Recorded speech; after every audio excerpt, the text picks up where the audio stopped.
Yes, Your Honor. I will lodge a complaint as per. Fourth husband. Yes, Your. What happened to the other three? So ಎಲ್ರು ಕೂಡ agreement ಮಾಡ್ಕೊಳ್ಳೋದು, so ಅವ್ರ ಜೊತೆ Agreement ಮಾಡ್ಕೊಳ್ಳೋದು? ಬೇರೆಯವ್ರಿಗೆ ಮದುವೆ ಆಗೋದು ಸ್ವಾಮಿ, ಈ ತರ ಹಾಗೆ. ಕೊಡಿಯಲ್ಲ.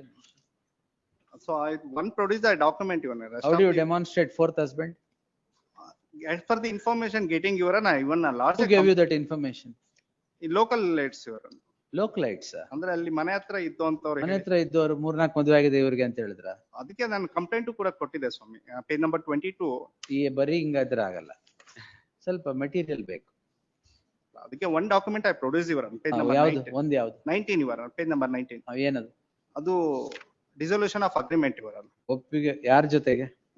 One ನವೀನ್ ಜೊತೆ, the respond number 2, Your Honor. ನೀವ್ ಯಾರು? I am the husband of the first. ಅವ್ರು ಯಾರು? First husband, Your Honor. First husband. ನಿಮಗೆ 2 and 3 ಅದು ಅಂದ್ರೆ ಕಲೆಕ್ಟ್ ಮಾಡ್ತಾ ಇದೀನಿ ಸ್ವಾಮಿ. ಎಲ್ಲ ಕಲೆಕ್ಟ್ ಮಾಡ್ಕೊಳ್ಳಿ, ಎಲ್ಲ ಕಲೆಕ್ಟ್ ಮಾಡ್ಕೊಂಡ್ ಬನ್ನಿ. List the matter on the 10th June in the fresh matters list. ಅಲ್ಲ, Further investigation query the petitioner shall remain state till the next date. Collect ಮಾಡ್ಕೊಂಡ್ ಬರದೆ ಹೋದ್ರೆ ಡಿಸ್ಮಿಸ್ ಮಾಡ್ಬಿಡ್ತೀನಿ. ಅಲ್ಲ, ಸ್ಟೇ ಸ್ವಾಮಿ, ಫ್ಯಾಮಿಲಿ ಮೆಂಬರ್ಸ್ ಕೊಟ್ಟಿದ್ದೀನಲ್ಲ ಅಷ್ಟೇ, ಕಲೆಕ್ಷನ್ಗಲ್ಲ, ಸಾರಿ ಇನ್ವೆಸ್ಟಿಗೇಷನ್.